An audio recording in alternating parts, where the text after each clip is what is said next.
Hey everyone, and welcome back to another YouTube video. In today's video, I'm going to be going through the top 5 things that I wish that I knew as a youth footballer. My name is Josh and I'm a football fitness coach, and now I am working with over 1,000 children per week in person, helping them become the best versions of themselves, and also working with thousands of players online as well. In those moments, the biggest thing that I can help you with is helping you avoid the mistakes that I made as a youth footballer. And in this video today, I'm going to be going through the top 5 mistakes that I made that I do not want you to make. Some of these mistakes are obvious and some of them you might not know about. So make sure that you listen carefully to the video, and after watching this video, be aware of not making these mistakes. Mistake number 1, thinking that you have to play for an academy to be a professional football player. This is the biggest mistake that I made when I was growing up as a youth footballer. I was so fixated and obsessed with wanting to play for an academy that I took my eyes off my own self-development, and instead I put all of my energy and attention onto trying to get into an academy. I was traveling around the south of England trying to get into academies that I actually wasn't good enough for. I was calling up academies, I was pestering them, but my energy was wasted. What I should have been doing, and what you need to do, is you just need to focus on yourself. You focus on your own development and your own improvement, and you become magnetic. And by you doing this, you will attract the academies. But you don't have to play for an academy to be a professional footballer. So do not become too obsessed with them, because I see players now, they are so obsessed with it and it is holding back their development. So my biggest mistake that I made when I was growing up as a youth footballer that I don't want you to make is by thinking that you have to play for an academy in order to be a professional footballer. Is playing for an academy a good thing? Absolutely. Is it something that you should be so proud of if you do play for an academy? Absolutely. But it's not necessary. So don't beat yourself up too much if you aren't in an academy, and don't chase the academies too much, because the attention needs to be on yourself and your self-development. The second mistake that I made when I was a youth footballer is I ignored my weaknesses. This was a huge mistake.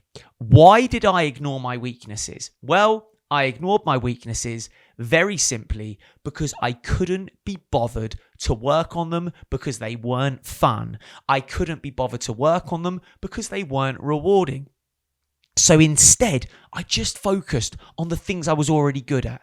So I ignored my weaknesses. And by ignoring my weaknesses, guess what? They didn't get better. I ignored my weak foot. I ignored my dribbling. I ignored bringing the ball out of the air. These were all things that I wasn't very good at, but I ignored them. So guess what? As I turned 16 and 17 and I was going for trials with academies and higher level teams, I didn't have a weak foot. I couldn't dribble very fast because I didn't work on it. I couldn't bring the ball out the air very well because I didn't work on it. So by ignoring your weaknesses, you are not progressing. It's hard, but make sure that you address your weaknesses, you work on them, and you get better. Because the only way that you're going to improve is by being honest with yourself, addressing your weaknesses, and working on them. Yes, it's boring.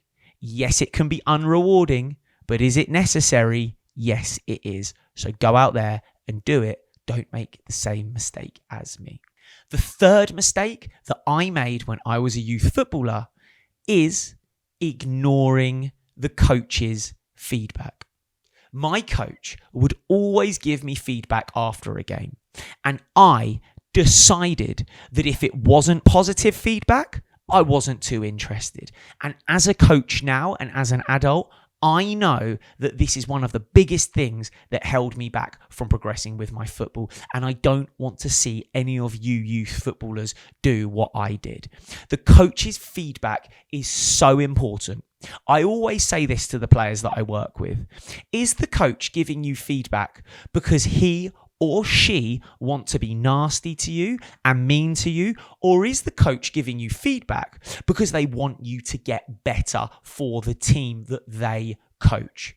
I think the answer to that is very, very simple. They want you to get better. So don't ignore it.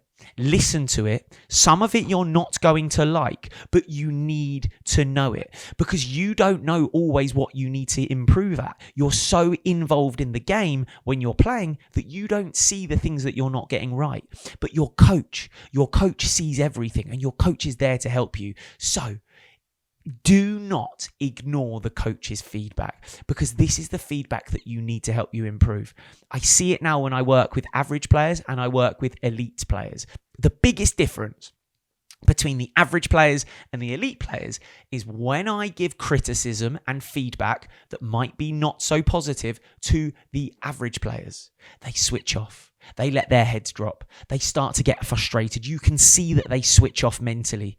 But when I give feedback that might not be so great to the elite players, I give them a bit of negative feedback and I give them some criticism. Guess what? They're looking at me. They're focused. They're nodding their head. They understand. They're asking me questions about what they can get better at. Coach, how can I improve at this? Coach, how do I get better? They want to get better.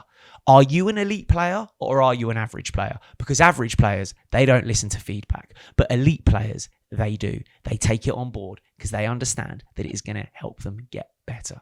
The fourth mistake that I made when I was a youth footballer was playing for a team that I was too good for. I made this mistake. I spent 2 seasons, 2 very important seasons that was from under 14s to under 16s. I spent those 2 seasons at a team that I was probably too advanced for, but I didn't want to step out of my comfort zone. I didn't want to struggle. I didn't want to push myself. And the result of this was very damaging for me because what then happened is I held back my development because I was winning matches with this team, because I was the top goal scorer, because I was getting 90 minutes, because I was the captain. I was enjoying my football so much that I didn't understand or notice that I was actually playing at a really low level.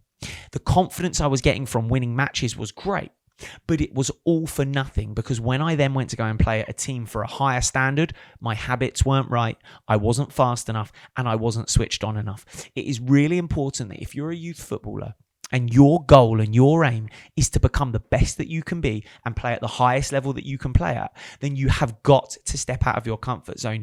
You have got to go and play for a team that is going to challenge you. You have got to be stretched. You've got to be pushed, and you need to feel discomfort because when you feel discomfort and when you feel that you're struggling within a team, that is when you are growing. Those are the magic moments. Those are the times where you are developing as a footballer. So understand for me that if you're playing for a team where you're top goal scorer, if you're playing for a team where you're finding it too easy, if you're the star of the team, you have got to go and play now for a better team. It is your time to grow. It's your time to develop. It's your time to step out of your comfort zone. And the fifth and final mistake that I made when I was growing up as a youth footballer is I didn't take it all seriously. This is something that is so important for you and your footballing development. You have got to take it all seriously. And when I say take it all seriously, what do I mean?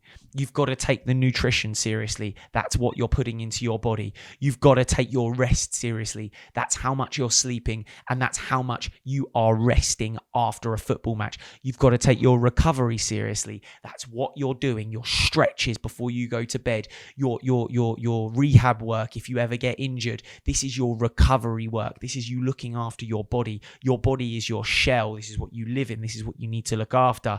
And also, of course, taking the training seriously. And what I mean by this is when you go to train with your football team, don't go there to mess around. Don't go there to be the clown. You go there to learn. If you want to become an elite level footballer and you want to become the best version of yourself, then you have got to understand that those hours of training that you're doing are so valuable for your development as a footballer. They are so important for your growth, and it is so important that you are taking those hours seriously because they are the things that are going to help you get there. I notice one thing with the players that I work with right now. And it is that the players that come to training, that take it seriously, that don't mess around, they are the ones that are developing at a rate that is so fast, and they are achieving everything they want with their football. They might not be as naturally talented as some of the other players, but the ones that are working hard in training are the ones that are going on to get results. And then I see the other side of it, which is the ones that are messing around at training, that don't take it too seriously, but might be really talented. They're being held back. They're not fit enough. They're not sharp enough. Yes, they might be talented, but they don't have the necessary things needed in order to progress with their football. So the fifth mistake that I make sure that you do not make anymore, and that I would like for you to stop, is not taking things seriously. You are a serious footballer. You want serious results. You have to be taking things seriously.